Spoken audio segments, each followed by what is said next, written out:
महाराज युधिष्ठिर कहने लगे कि हे भगवान, मैंने मार्गशीर्ष कृष्ण एकादशी अर्थात पन्ना एकादशी का सविस्तार वर्णन सुना। अब आप कृपा करके मुझे मार्गशीर्ष माह के शुक्ल पक्ष की एकादशी के विषय में भी बतलाइए। इस एकादशी का क्या नाम है तथा इसके व्रत का क्या विधान है, इसकी विधि क्या है, इसका व्रत करने से किस फल की प्राप्ति होती है, कृपया यह सब विधान पूर्वक कहिए। भगवान श्री कृष्ण बोले, मार्गशीर्ष माह के शुक्ल पक्ष में आने वाली इस एकादशी को मोक्षदा एकादशी कहा जाता है। यह व्रत मोक्ष देने वाला तथा चिंतामणि के समान सब कामनाएं पूर्ण करने वाला है, जिससे आप अपने पूर्वजों के दुखों को खत्म कर सकते हैं। इसका महात्म्य मैं तुमसे कहता हूँ, ध्यान पूर्वक सुनो। गोकुल नाम के नगर में वैखानस नामक एक राजा राज्य करता था। उसके राज्य में चारों वेदों के ज्ञाता ब्राह्मण रहते थे। वह राजा अपनी प्रजा का पुत्रवत पालन करता था। एक बार रात्रि में राजा ने एक स्वप्न देखा कि उसके पिता नरक में हैं। उसे बड़ा आश्चर्य हुआ। प्रातः वह विद्वान ब्राह्मणों के पास गया और अपना स्वप्न सुनाया। कहा, मैंने अपने पिता को नरक में कष्ट उठाते देखा है। उन्होंने मुझसे कहा कि हे पुत्र, मैं नरक में पड़ा हूँ, यहाँ से तुम मुझे मुक्त कराओ। जब से मैंने ये वचन सुने हैं तब से मैं बहुत बेचैन हूँ। चित्त में बड़ी अशांति हो रही है। मुझे इस राज्य, धन, पुत्र, स्त्री, हाथी, घोड़े आदि में कुछ भी सुख प्रतीत नहीं होता। क्या करूँ? राजा ने कहा, हे ब्राह्मण देवताओं, इस दुख के कारण मेरा सारा शरीर जल रहा है। अब आप कृपा करके कोई तप, दान, व्रत आदि ऐसा उपाय बताइए जिससे मेरे पिता को मुक्ति मिल जाए। उस पुत्र का जीवन व्यर्थ है जो अपने माता पिता का उद्धार न कर सके।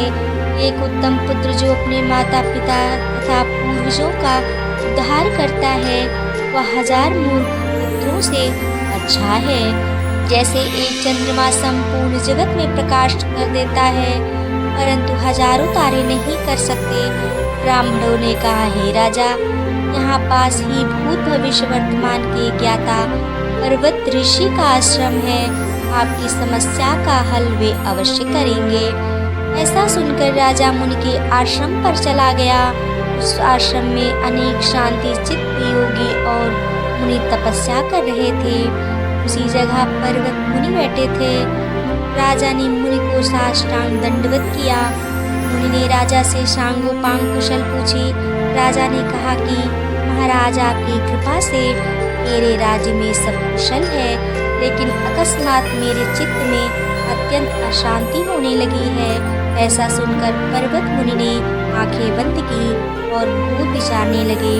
फिर बोले, हे राजन, मैंने योग के बल से तुम्हारे पिता के कुकर्मों को जान लिया है। उन्होंने पूर्व जन्म में कामातुर होकर एक पत्नी को रति दी, किंतु सौत के कहने पर पत्नी को ऋतुदान मांगने पर भी नहीं दिया।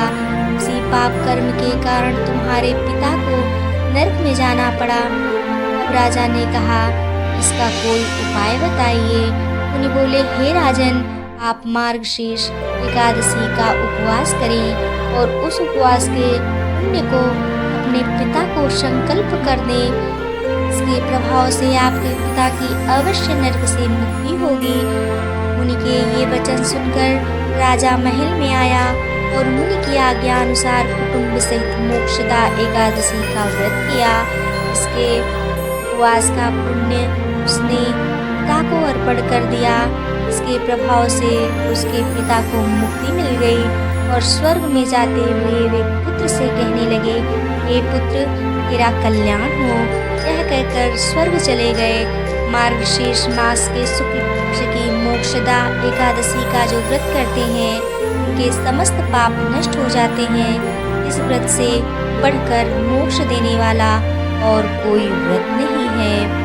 बोलो एकादशी मैया की जय।